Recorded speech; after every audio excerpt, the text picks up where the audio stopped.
মানে আমাৰ শিৱসাগৰ বিধানসভা সমষ্টিটোলৈ এটা অত্যন্ত বেয়া ইংগিত এটা আনি আছে একাংশ মানুহে।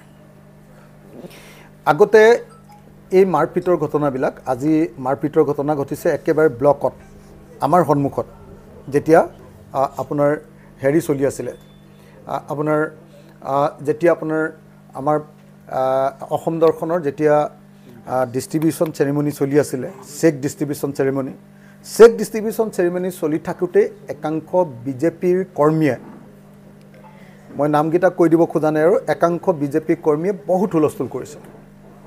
আৰু এই সুবিধাটো প্ৰদান কৰিছে প্ৰশাসনে, BDO, আমগুৰিৰ আপোনাৰ SDC চাৰ্কুল অফিচাৰ, DDC আৰু DCA এই সুবিধাটো প্ৰদান কৰিছে। আৰু গোটেই সুবিধাটো প্ৰদান কৰি আজি গোটেই চেক ডিষ্ট্ৰিবিউশ্যনৰ নামঘৰৰ চেক ডিষ্ট্ৰিবিউশ্যনৰ প্ৰগ্ৰেমটোক সাংঘাতিক ধৰণৰ এটা অশান্তময় পৰিৱেশত পৰিণত কৰি পেলালে। আজি প্ৰথম কথা যে আজি য'ত চেক ডিষ্ট্ৰিবিউশ্যন হৈছে 234টা নামঘৰৰ, আমাৰ নতুন শিৱসাগৰ বিধানসভা সমষ্টি, অৰ্থাৎ পুৰণি শিৱসাগৰৰ এটা অংশ আৰু পুৰণি আমগুৰি বিধানসভা সমষ্টিৰ এটা অংশ। পুৰণি আমগুৰি বিধানসভা সমষ্টিৰ MLA হ'ল প্ৰদীপ হাজৰিকা ডাঙৰীয়া, আৰু পুৰণি শিৱসাগৰ সমষ্টিৰ MLA হ'ল অখিল গগৈ। এতিয়া অখিল গগৈ উপস্থিত নাই, প্ৰদীপ হাজৰিকা উপস্থিত নাই। 2টা বজাত মিটিং দিছে, আমি মিটিঙলৈ গৈ আছোঁ 2টা বজালৈ। তাৰ আগতে 1:30 বজাত খবৰ আহিছে যে প্ৰাইজ আপোনাৰ চেক ডিষ্ট্ৰিবিউশ্যন চেৰিমনি ষ্টাৰ্ট হৈ গ'ল। কোনে কৰিলে বোলে? চেক ডিষ্ট্ৰিবিউশ্যন চেৰিমনি আৰম্ভ কৰিছে কুশল দুৱৰীয়ে। কুশল দুৱৰী কোন? প্ৰাক্তন বিধায়ক, থাওৰা বিধানসভা সমষ্টি। থাওৰা বিধানসভা সমষ্টিৰ এজন কুখ্যাত বিধায়ক, যিজন মানুহে আপোনালোকে সকলোৱে জানে যে অসমত কিমান মানুহ হত্যা কৰিলে তাৰ কোনো গেৰাণ্টি নাই। সদায় থাওৰা বিধানসভা ইলেকশ্যনত সদায় অশান্তিৰ সৃষ্টি কৰে, মাৰপিট, একদম জঘন্য মাৰপিটৰ ঘটনা সংঘটিত কৰে। সেই মানুহজনক এবাৰ শিৱসাগৰলৈ অসমৰ মুখ্যমন্ত্ৰীয়ে পঠিয়াই দিছে। শিৱসাগৰলৈ পঠিয়াই দি চব চৰকাৰী কামত অসমৰ মুখ্যমন্ত্ৰীয়ে থাওৰাৰ প্ৰাক্তন বিধায়ক কুশল দুৱৰী ওৰফে জয়ন্ত হাজৰিকাক কি কৰিছে? এই গোটেই কামবিলাকত, চৰকাৰী কামবিলাকত সোমোৱাই আমি আচল যিবিলাক বিধায়ক আছোঁ, নিৰ্বাচিত বিধায়ক অখিল গগৈ আৰু প্ৰদীপ হাজৰিকা দাদা, এওঁলোকক কোনো কাম কৰিবলৈ নিদি কি কৰিছে? এনেকুৱা ধৰণৰ চব চৰকাৰী কামত হস্তক্ষেপ কৰি কুশল দুৱৰী নামৰ মানুহজনক এই কামবিলাক কৰিবলৈ দিছে। আজি কুশল দুৱৰীয়ে 1:30 বজাতে, 1:45 মিটিং আৰম্ভ কৰিছে, 1:45 বজাত, 2টা বজাত মিটিং দিছে, কিন্তু 1:45 বজাত নামঘৰৰ চেক ডিষ্ট্ৰিবিউট কৰি দিছে। আমি গৈ পোৱা নাই। গৈ থাকোঁতে মোক কৈছে যে চেক ডিষ্ট্ৰিবিউশ্যন হ'লেই। বোলো আৰে মই গৈয়ে আছোঁ। লগে লগে মই মুখ্যমন্ত্ৰীৰ কাৰ্যালয় আৰু লগে লগে চিফ ছেক্ৰেটাৰীৰ কাৰ্যালয়ত লগে লগে কমপ্লেইন কৰিছোঁ। তাৰপিছত অলপ দেৰিৰ পিছত DCয়ে ফোন কৰিছে, DCয়ে ক্ষমা খুজিছে যে ভুল হৈ গ'ল, এইটো আমাৰ ভুল হৈছে, ক্ষমা খুজিছে আৰু কৈছে যে আপুনি যাওক ছাৰ, আমি আকৌ অনুষ্ঠানটো অলপ দেৰি ৰখাই দিছোঁ, অনুষ্ঠানটো হ'ব। অনুষ্ঠানটোলৈ মই গৈ পাইছোঁ, লগে লগে হুলস্থুল কৰি আছে বিজেপিৰ কেইজনমান কৰ্মীয়ে। তাৰপাছত অলপ দেৰি ডিষ্ট্ৰিবিউট হৈ থকাৰ পাছত দেখিছোঁ যে বিজেপি কৰ্মীবিলাকে সাংঘাতিক গণ্ডগোল কৰি আছে, আৰু তাৰপাছত অলপ দেৰিৰ পাছত বিজেপি কৰ্মীয়ে হুলস্থুল কৰি ৰাইজৰ দলৰ কৰ্মী আৰু সাধাৰণ মানুহক মাৰপিট কৰা আৰম্ভ কৰিছে।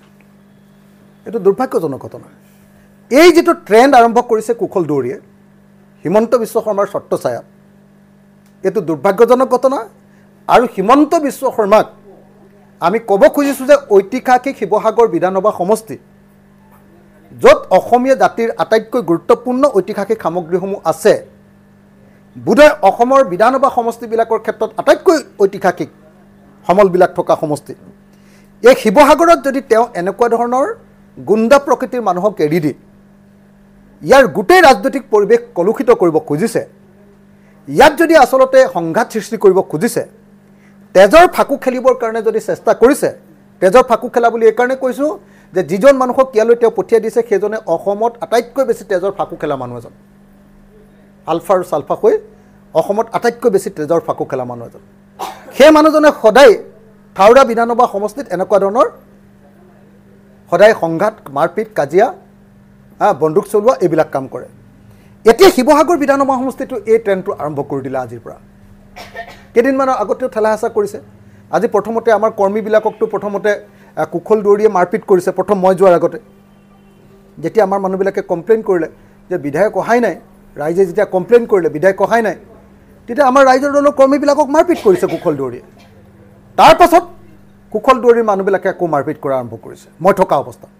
তাৰপিছত মই যেতিয়া ক'লোঁ যে পুলিচ আনিব লাগে, তেতিয়াহে DDCয়ে পুলিচ পাতি আনিছে। আৰু DDC, উপস্থিত থকা DDC, ব্লকৰ BDO আৰু আমগুৰিৰ SDC CO, এই তিনিওজনে এই গোটেই ঘটনাৰ লগত জড়িত। আৰু এই ঘটনাটোক পৃষ্ঠপোষকতা কৰিছে DC আয়ুষ গাৰ্গে। আৰু সেইকাৰণে মই আয়ুষ গাৰ্গ, DDC, আমগুৰিৰ CO আৰু BDO গৌৰীসাগৰ, এওঁলোকক অনতিবিলম্বে চাকৰিৰ পৰা নিলম্বিত কৰিবৰ কাৰণে আৰু শাস্তিমূলক ব্যৱস্থা গ্ৰহণ কৰিবৰ কাৰণে, আৰু যি দুষ্কৃতিকাৰীয়ে আজি মানুহৰ ওপৰত আক্ৰমণ কৰিলে মিটিং চলি থাকোঁতে, চৰকাৰী মিটিং চলি থাকোঁতে, তেওঁলোকক এৰেষ্ট কৰিবলৈ, আৰু লগতে মই আপোনাৰ আমাৰ কৰ্মীৰ ওপৰত হাত তোলাৰ কাৰণে প্ৰাক্তন বিধায়ক, ছালফা নেতা, বহুত মানুহক হত্যা কৰিছে যিজনে, আপোনাৰ কুশল দুৱাৰীকো গ্ৰেপ্তাৰ কৰিবৰ কাৰণে অসমৰ মুখ্যমন্ত্ৰীৰ ওচৰত দাবী উত্থাপন কৰিলোঁ।